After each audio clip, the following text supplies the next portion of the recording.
നമസ്കാരം. നമ്മൾ ഇന്ന് നോക്കുന്ന subject construction management and safety engineering. അപ്പൊ ലാസ്റ്റ് ക്ലാസ്സിൽ നമ്മൾ തേർഡ് മോഡ്യൂൾ ആണ് ഡിസ്കസ് ചെയ്തുകൊണ്ടിരുന്നത്. തേർഡ് മോഡ്യൂളിലെ ഫസ്റ്റ് പാർട്ട്, അതായത് ഹ്യൂമൻ റിസോഴ്സ് മാനേജ്മെന്റ് ആണ് നോക്കിക്കൊണ്ടിരുന്നത് അല്ലേ? അപ്പൊ നമുക്ക് ബാക്കി നോക്കാം. അതിനു മുന്നേ എല്ലാവരും ഒന്ന് അറ്റൻഡൻസ് മാർക്ക് ചെയ്യൂ.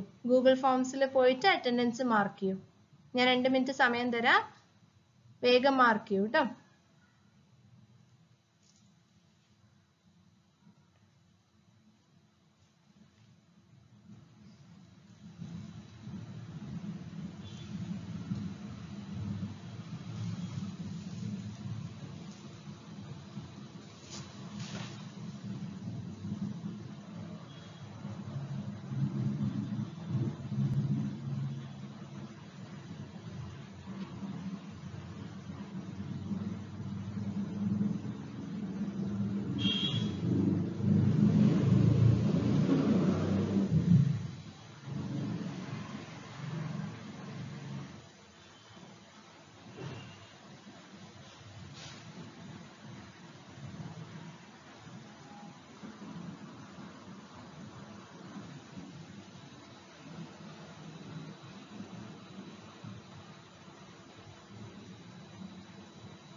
ഓക്കെ, എല്ലാവരും അറ്റൻഡൻസ് മാർക്ക് ചെയ്തു എന്ന് വിചാരിക്കുന്നു.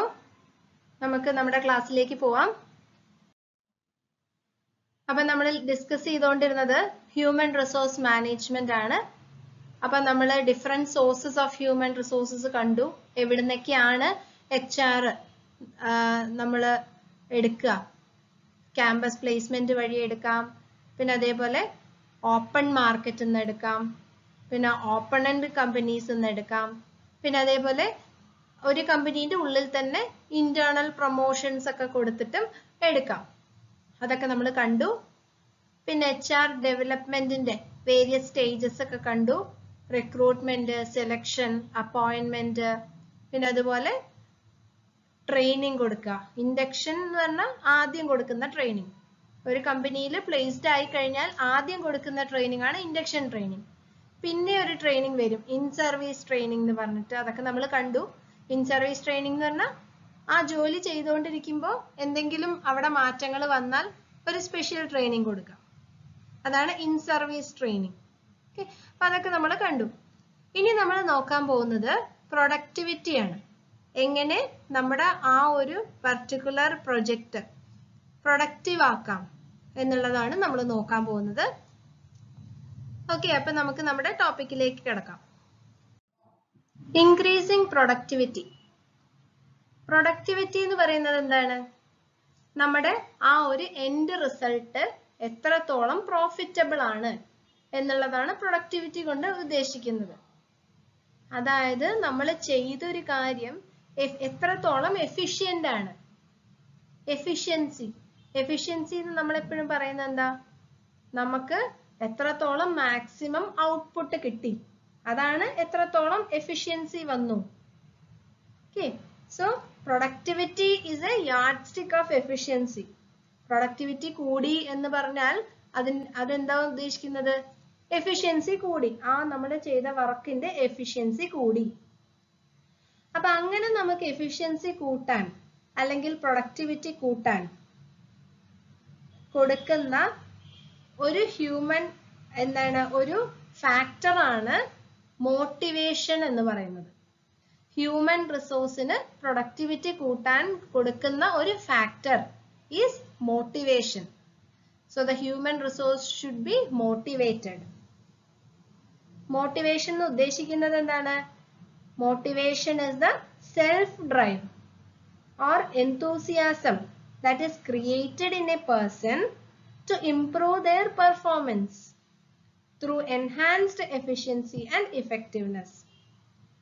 അതായത് ഒരു ആളുടെ പെർഫോമൻസ് കൂട്ടാൻ വേണ്ടി എങ്ങനെ through enhanced efficiency and effectiveness അയാളുടെ പെർഫോമൻസ് കൂട്ടുക. അതാണ് മോട്ടിവേഷനിലൂടെ നമ്മൾ ഉദ്ദേശിക്കുന്നത്.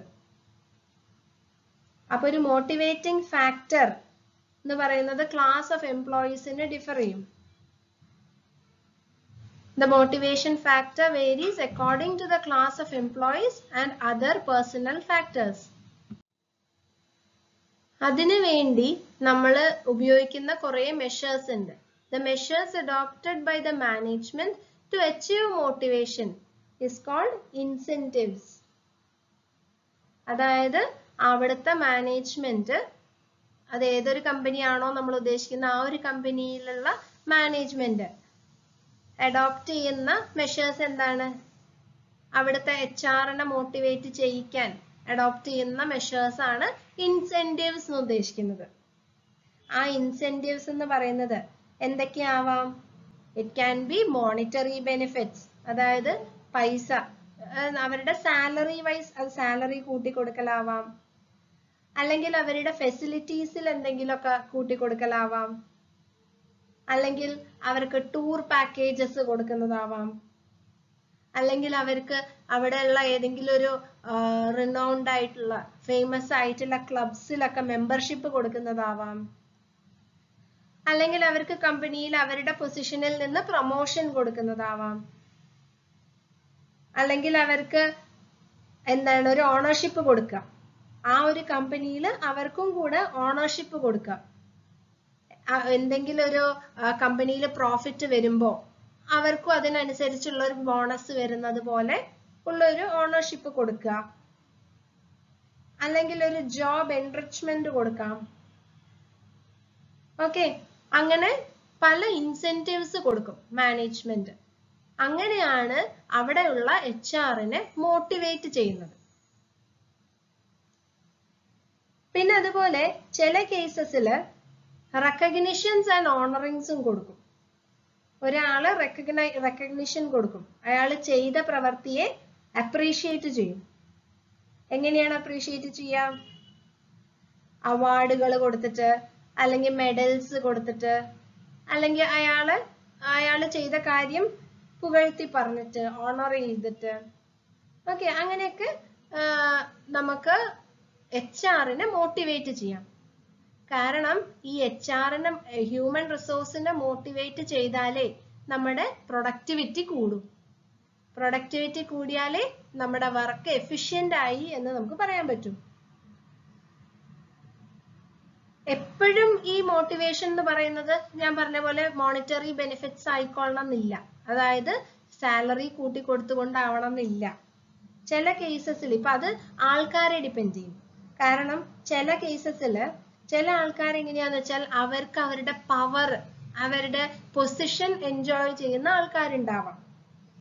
ഓക്കെ, അപ്പൊ അങ്ങനത്തെ ആൾക്കാർക്കൊക്കെ മോണിറ്ററി ബെനിഫിറ്റിനും പുറമെ അവരുടെ റെസ്പോൺസിബിലിറ്റീസ് കുറച്ചും കൂടെ കൂട്ടിക്കൊടുത്താൽ അതാണ് അവർക്ക് അവിടെ ഒരു മോട്ടിവേറ്റിംഗ് ഫാക്ടർ. ഓക്കെ, കാരണം കൂടുതൽ ആൾക്കാരെ അവരുടെ കീഴിൽ കൊടുത്താൽ അവര് സന്തോഷമായിട്ടിരിക്കും. അവർക്ക് അതാണ് അവരുടെ മോട്ടിവേഷൻ ഫാക്ടർ എന്ന് പറയുന്നത്. ഓക്കെ, അപ്പൊ അങ്ങനെയൊക്കെ നമുക്ക് നമ്മുടെ പ്രൊഡക്ടിവിറ്റി കൂട്ടാൻ പറ്റും. പക്ഷെ ഒരു കാര്യം ശ്രദ്ധിക്കണം, ഒരിക്കലും ഇപ്പൊ ഇൻസെന്റീവ്സ് എന്ന് പറഞ്ഞിട്ട് ആൽക്കഹോൾ കൊടുക്കുക, അതായത് മദ്യം കൊടുക്കുക, അല്ലെങ്കിൽ ഇല്ലീഗൽ ആയിട്ടുള്ള കാര്യങ്ങളൊക്കെ ചെയ്യുന്നത് എപ്പോഴും ഒരു ഓർഗനൈസേഷന് നെഗറ്റീവ് ഇമ്പാക്റ്റേ വരും. ഒരിക്കലും അതൊരു പോസിറ്റീവ് ഇമ്പാക്റ്റ് വരില്ല. അപ്പൊ അങ്ങനത്തെ ഒരു രീതിയിൽ ഒരിക്കലും പ്രൊഡക്ടിവിറ്റി കൂട്ടാൻ ശ്രമിക്കാൻ പാടില്ല. എപ്പോഴും നമ്മൾ അവർക്ക് ഇൻസെന്റീവ്സ് എന്ന് ഉദ്ദേശിക്കുന്ന പോസിറ്റീവ് ആസ്പെക്ട്സിൽ ഇൻസെന്റീവ്സ് കൊടുക്കണം. ഓക്കെ, ഇനി അടുത്ത് നമ്മൾ നോക്കുന്നത് ലേബർ വെൽഫെയർ മെഷേഴ്സ്. അതായത് അവിടെ ആ ഒരു സ്ഥാപനത്തിൽ ജോലി ചെയ്യുന്ന ലേബറേഴ്സിന്റെ ബേസിക് നീഡ്സ്. അതാണ് ഏതൊരു ഓർഗനൈസേഷന്റെയും പ്രൈമറി റെസ്പോൺസിബിലിറ്റി എന്ന് പറയുന്നത്. It is the primary responsibility of any organisation. എന്നുവെച്ചാൽ അവിടെ ജോലി ചെയ്യുന്ന ആൾക്കാരുടെ ബേസിക് നീഡ്സ് സാറ്റിസ്ഫൈ ചെയ്യുക എന്നുള്ളതാണ് ഒരു basic responsibility of an organisation. ഈ വെൽഫെയർ എന്ന് പറയുമ്പോൾ വെൽഫെയറിൽ എന്തൊക്കെ വരാമെന്ന് നോക്കാം നമുക്ക്. Welfare measures include employees provident fund, പിന്നെ അതുപോലെ അവരുടെ pension, death come retirement benefits, retirement കഴിഞ്ഞാലും കൊടുക്കുന്ന ഒരു സാലറി, ഗ്രാറ്റുവിറ്റി. ഗ്രാറ്റുവിറ്റി എന്ന് വെച്ചാൽ ഒരു സം ഓഫ് മണി, അവരുടെ പീരീഡ് കഴിഞ്ഞാൽ, അവരുടെ എന്താണ് ജോലി ചെയ്യുന്ന ആ ഒരു പീരീഡ് കഴിഞ്ഞാൽ കൊടുക്കുന്ന ആ ഒരു സം ഓഫ് മണീനെയാണ് ഗ്രാറ്റുവിറ്റി എന്ന് പറയാം. ഓക്കെ. പിന്നെ അതുപോലെ സോഫ്റ്റ് ലോൺ. സോഫ്റ്റ് ലോൺ എന്ന് ഉദ്ദേശിക്കുന്നത് എന്താണ്, ഇൻട്രസ്റ്റ് വളരെ കുറച്ച് കൊടുക്കുന്ന ലോൺ, അല്ലെങ്കിൽ നോ ഇൻട്രസ്റ്റ്, ഇൻട്രസ്റ്റ് ഇല്ലാതെയോ അല്ലെങ്കിൽ ഇൻട്രസ്റ്റ് വളരെ കുറച്ച് കൊടുക്കുന്ന ലോണാണ് സോഫ്റ്റ് ലോൺ. അപ്പൊ അങ്ങനെ സോഫ്റ്റ് ലോൺ കൊടുക്കുക. അതുപോലെ പ്രൊവൈഡിങ് സേഫ്റ്റി ഗാഡ്ജറ്റ്സ്. ഇപ്പൊ അത് വർക്ക് അറ്റ്മോസ്ഫിയറിനനുസരിച്ചിരിക്കും. എന്നുവെച്ചാൽ ഇപ്പൊ ഒരു ഇൻഡസ്ട്രിയിൽ വർക്ക് ചെയ്യാണ്, ആ ഇൻഡസ്ട്രീസിന്റെ ഇപ്പൊ എല്ലാ കെമിക്കൽ ഇൻഡസ്ട്രീസ് ആണെങ്കിൽ അപ്പൊ അതിനനുസരിച്ചുള്ള സേഫ്റ്റി ഗാഡ്ജറ്റ്, സേഫ്റ്റി എക്യുപ്മെന്റ്സ് അവർക്ക് കൊടുക്കുക. അവർക്ക് പ്രൊട്ടക്ഷന് വേണ്ടിയിട്ട്, ഫിസിക്കൽ പ്രൊട്ടക്ഷന് വേണ്ടിയിട്ട് അങ്ങനത്തെ എക്യുപ്മെന്റ്സ് കൊടുക്കുക. പിന്നെ അതേപോലെ medical or maternity leaves, maternity leave കൊടുക്കുക.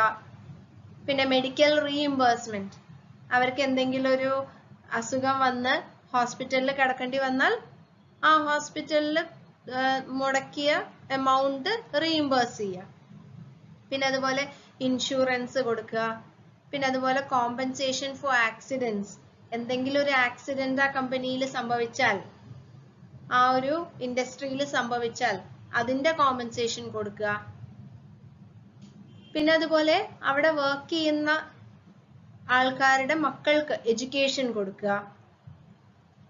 ഇപ്പൊ അങ്ങനെ പല സ്ഥാപനങ്ങളുണ്ട്. ഇപ്പൊ ഇവിടെ കൊച്ചിൻ റിഫൈനറീസ് ഒക്കെ കേട്ടിട്ടുണ്ടാവും. അപ്പൊ ഈ റിഫൈനറീസിലൊക്കെ അവിടെയൊക്കെ സ്കൂൾസ് ഉണ്ട്, റിഫൈനറീസിന് തന്നെ സ്കൂളുകളുണ്ട്. ഒരു എക്സാമ്പിൾ പറഞ്ഞതാണ്. അപ്പൊ അവിടെ അവരുടെ മക്കൾക്ക് പഠിക്കാം, കുട്ടികൾക്ക് പഠിക്കാം. സോ അങ്ങനത്തെ എഡ്യൂക്കേഷണൽ ഫെസിലിറ്റീസ് കൊടുക്കുക. പിന്നെ അതുപോലെ food and house hold items concessional rate, ചെറിയ റേറ്റിൽ ഭക്ഷണം അതുപോലെ വീട്ടു സാധനങ്ങളൊക്കെ ലഭിക്കാൻ തക്കതായ ഒരു സ്റ്റോറോ അങ്ങനെ എന്തെങ്കിലുമൊക്കെ പ്രൊവൈഡ് ചെയ്യുക. അപ്പൊ അങ്ങനെ അവരുടെ ബേസിക് നീഡ്സ്, ലേബറേഴ്സിന്റെ ബേസിക് നീഡ്സ് സാറ്റിസ്ഫൈ ചെയ്യുക എന്നുള്ളത് തന്നെയാണ് ഒരു കമ്പനിയുടെ പ്രൈമറി റെസ്പോൺസിബിലിറ്റി എന്ന് പറയുന്നത്. അപ്പൊ ഇതിനു വേണ്ടി ഉണ്ടാക്കിയ ഒരു ആക്ട് ആണ് വർക്ക്മെൻ കോമ്പൻസേഷൻ ആക്ട് എന്ന് പറയുന്നത്. It protects the welfare and compensation measures of employees. എന്തെങ്കിലും തരത്തിലുള്ള ആക്സിഡൻസ് വന്നാൽ അവിടെ കോമ്പൻസേഷൻ കൊടുക്കുക.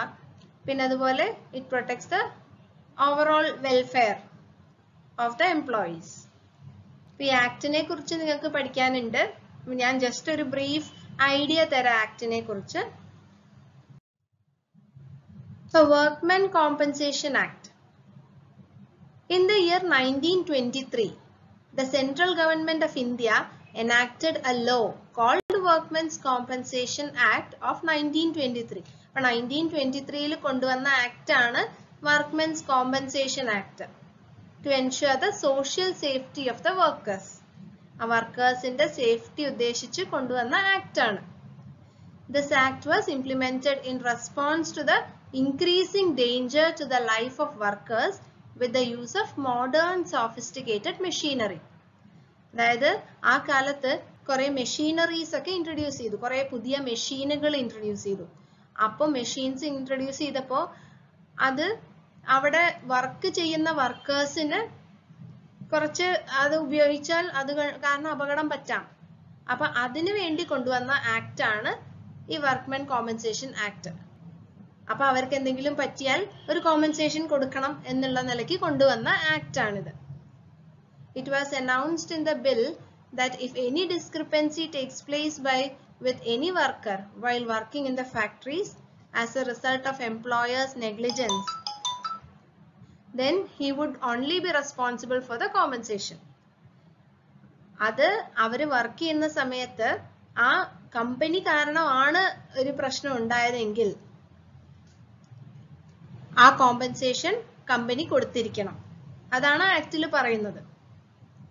The main aim of this act was to provide the workmen and their wards with the payment of compensation in case any injury and accident take place during the working hours.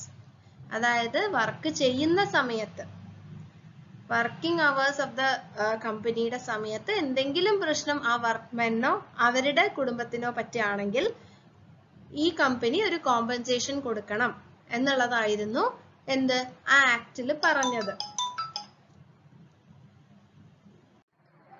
Salient features of the act, അതില് എന്താണ് ആക്ടിന്റെ provisions and applicability എന്നാണ് പറയുന്നത്. ആ ആക്ടിന് അതിന്റെ provision എന്തൊക്കെയാണ്, എപ്പോഴാണ് വർക്കറിന് ആ ഒരു എമൗണ്ട് തിരിച്ചു കിട്ടുക, പിന്നെ അതേപോലെ അതിന്റെ ആപ്ലിക്കബിലിറ്റി എന്താണ് എന്നുള്ളത് പറയാണ്.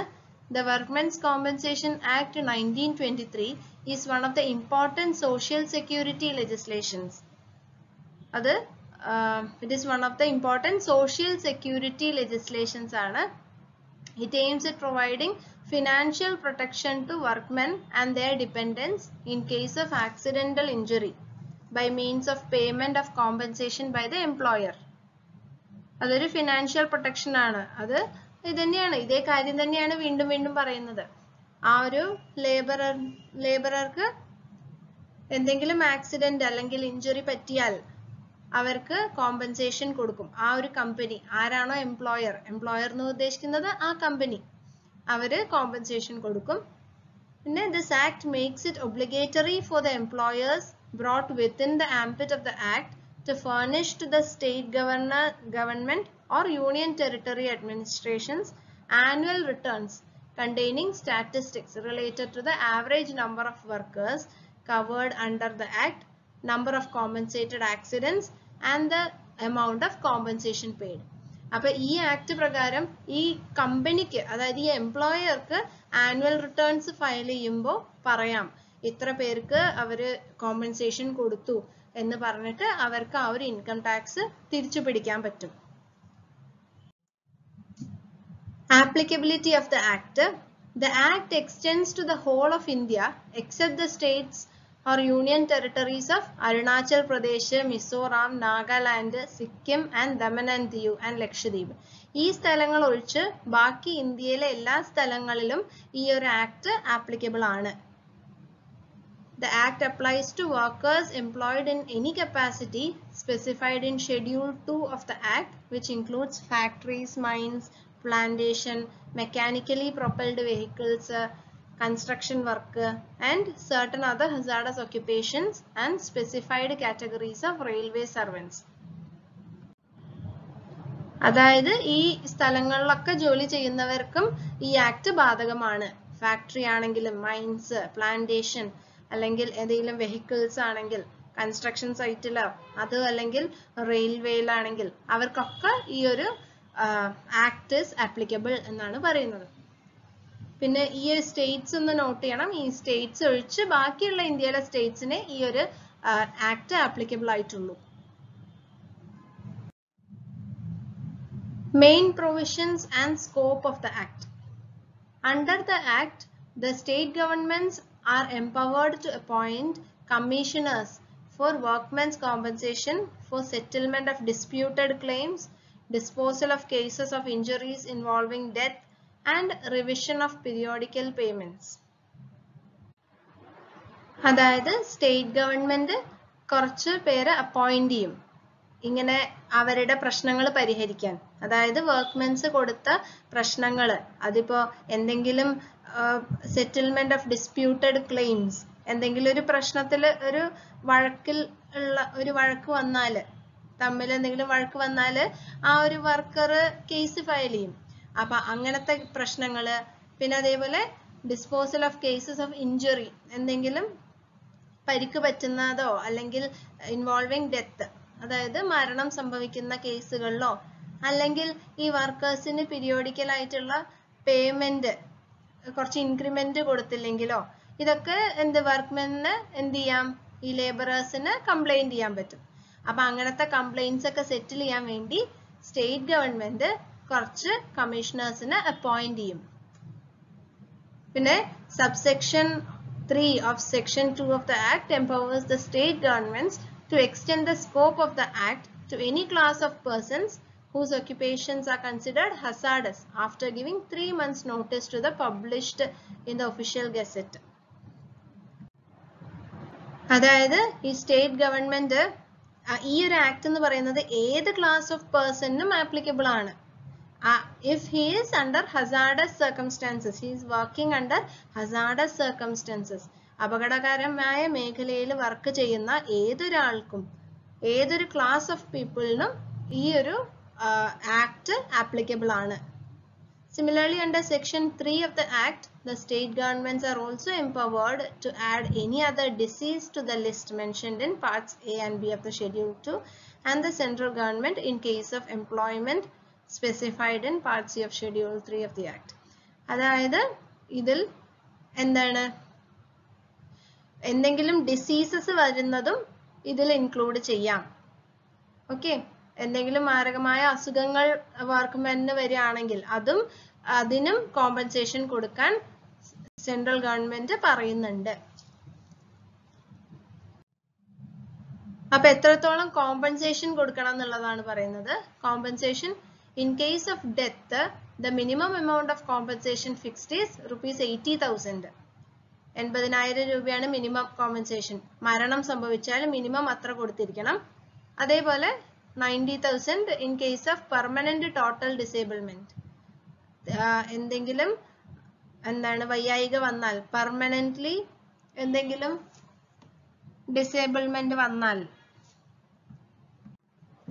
വൈകല്യങ്ങൾ വന്നാൽ എന്താ 90,000 കൊടുത്തിരിക്കണം. The existing wage ceiling for computation of maximum amount of compensation is rupees 4,000. The maximum amount of compensation payable is rupees 4.56 lakh in case of death. അപ്പൊ മാക്സിമം എമൗണ്ട് എന്ന് പറയുന്നത് 4.5 ലക്ഷമാണ്. അതേപോലെ 5.5 lakh in case of permanent total disablement.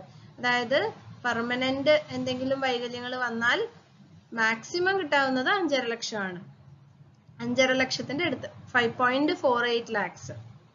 The Indian Workmen's Compensation Act 1923 provides for the payment of compensation by the employer to his employees for their dependents in the event of fatal accidents if personal injury is caused to them by accidents arising out of and in the course of their employment. The maximum compensation payable is upon the following scale.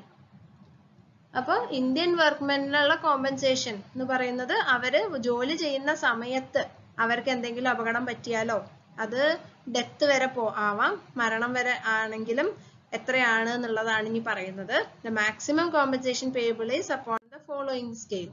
അതായത് മരണം സംഭവിക്കുകയാണെങ്കിൽ, fatal injury ആണെങ്കിൽ നമ്മൾ പറഞ്ഞു 4.5 ലക്ഷത്തി 4.57 lakhs ആണ്. അതുപോലെ permanently സ്ഥിരമായ എന്തെങ്കിലും വൈകല്യങ്ങൾ സംഭവിച്ചാൽ മാക്സിമം കൊടുക്കുന്ന എമൗണ്ട് ആണ് പറയുന്നത് 5.48 lakhs ആണ്. പിന്നെ പെർമനന്റ് പാർഷ്യൽ ഡിസേബിൾമെന്റ്, അതായത് പാർഷ്യൽ ഡിസേബിൾമെന്റ് ആണെങ്കിൽ അത് എന്താണോ പ്രശ്നം അതിനനുസരിച്ച് according to the incapacity cost, എന്താണോ പറ്റി, ഇപ്പൊ കാലിന് എന്തെങ്കിലും ഒരു കാലിന് മുറിഞ്ഞു പോവുക, അങ്ങനെ എന്തെങ്കിലുമൊക്കെ പെർമനന്റ് ആയിട്ടുള്ള പാർഷ്യൽ ഡിസേബിൾമെന്റ് പറ്റുകയാണെങ്കിൽ അതിനനുസരിച്ചുള്ള കോമ്പൻസേഷൻസ് കൊടുക്കും. പിന്നെ ടെമ്പററി ഡിസേബിൾമെന്റ് ആണെങ്കിൽ rupees 2,000 per month up to a period of 5 years. ഓരോ മാസവും 2,000 രൂപ വെച്ച് 5 കൊല്ലത്തേക്ക് കൊടുക്കും. അപ്പൊ ഇതൊക്കെയാണ് salient features of workmen compensation act 1923. ഈ ആക്ട് ഇമ്പോർട്ടന്റ് ആണ്, നിങ്ങളുടെ സിലബസിൽ പറയുന്നുണ്ട് ഈ ആക്ടിനെ കുറിച്ച് പഠിക്കാൻ. അതുകൊണ്ടാണ് ഇത്ര ഡീറ്റെയിൽഡ് ആയിട്ട് ഞാൻ പറഞ്ഞത്. ഓക്കെ, ഇനി അവസാനത്തെ ടോപ്പിക്, ഫസ്റ്റ് പാർട്ടില് നമ്മുടെ HR മാനേജ്മെന്റിന്റെ ഹ്യൂമൻ റിസോഴ്സ് മാനേജ്മെന്റിന്റെ അവസാനത്തെ ടോപ്പിക് ആണ് trade unions and their roles. എന്താണ് ട്രേഡ് യൂണിയൻ? ട്രേഡ് യൂണിയൻ എന്ന് വെച്ചാൽ എന്താ? It is an association of employees in an organization or similar organizations put together. അതായത് അവിടെയുള്ള എംപ്ലോയീസ്, ആ ഒരു കമ്പനിയിലുള്ള എംപ്ലോയീസിന്റെ ഒരു കൂട്ടായ്മ, ഒരു ഓർഗനൈസേഷൻ ആണ് ട്രേഡ് യൂണിയൻ എന്ന് പറയുന്നത്. അപ്പൊ ഈ ട്രേഡ് യൂണിയന്റെ മേജർ റോൾ എന്താണെന്ന് ചോദിച്ചാൽ, to act as a watchdog in the industry to ensure the well-being of the employees. ആ എംപ്ലോയീസിന്റെ വെൽബീയിങ് നോക്കുന്നതാണ് എന്താ ട്രേഡ് യൂണിയൻസിന്റെ പ്രധാന ജോലി.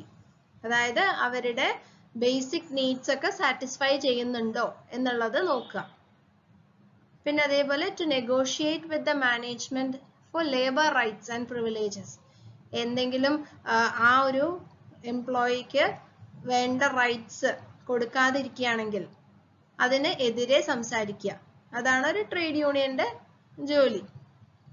പിന്നെ അതുപോലെ to ensure the upkeep of discipline among the employees with regard to safety and working practice. അതായത് എല്ലാ എംപ്ലോയീസിന്റെ ഇടയിൽ ഒരു ഡിസിപ്ലിൻ, ഒരുപോലെ പ്രവർത്തിക്കുന്ന ഒരു ഡിസിപ്ലിൻ ഉണ്ടാക്കുക with regard to safety and working practice. പിന്നെ അതുപോലെ to cooperate with organizations for implementing positive changes in the organization and training of employees. അതായത് ആ ഒരു ഓർഗനൈസേഷനിൽ നല്ല രീതിയിലുള്ള ചേഞ്ചസ് ഒക്കെ ഉണ്ടാവാൻ സഹായിക്കുക, അതുപോലെ അവിടുത്തെ എംപ്ലോയീസിനെ ട്രെയിൻ ചെയ്യിപ്പിക്കുക. പിന്നെ to advise and guide the government in formulating labor welfare measures and legislations. അതായത് ഗവൺമെന്റിന് ഓരോ ഉപദേശങ്ങൾ കൊടുക്കുക, അതുപോലെ അവരെ ഗൈഡ് ചെയ്യുക, ഗവൺമെന്റിനെ ഗൈഡ് ചെയ്യുക. എന്തിന്? ലേബറേഴ്സിന്റെ ബേസിക് വെൽഫെയർ മെഷേഴ്സും ലെജിസ്ലേഷൻസും ഒക്കെ ഉണ്ടാക്കാൻ, അതായത് അങ്ങനത്തെ റൂൾസ് ഫോർമുലേറ്റ് ചെയ്യാൻ വേണ്ടിയിട്ട്. പിന്നെ to develop brotherhood among the employees. എല്ലാ എംപ്ലോയീസിനും ഇടയിൽ ഒരു ബ്രദർഹുഡ് ക്രിയേറ്റ് ചെയ്യുക, അതായത് കൂട്ടായ്മ ക്രിയേറ്റ് ചെയ്യുക. അപ്പൊ ആദ്യത്തെ ട്രേഡ് യൂണിയൻ ഇൻ ഇന്ത്യ ഏതായിരുന്നു? AITUC. കേട്ടിട്ടുണ്ടാവും എല്ലാവരും. AITUC, all India trade union Congress. അതാണ് ഇന്ത്യയിൽ ആദ്യം രൂപീകരിച്ച ട്രേഡ് യൂണിയൻ കേട്ടോ. അപ്പൊ ഇതാണ് നമ്മുടെ HR management, human resource management. അപ്പൊ ഇനി അടുത്തത് നോക്കുന്നത് സ്റ്റോർ മാനേജ്മെന്റ് ആണ്. അപ്പൊ നമുക്കത് അടുത്ത ക്ലാസ്സിൽ നോക്കാം. ഇന്നത്തെ ക്ലാസ് ഇവിടെ അവസാനിച്ചിരിക്കുന്നു.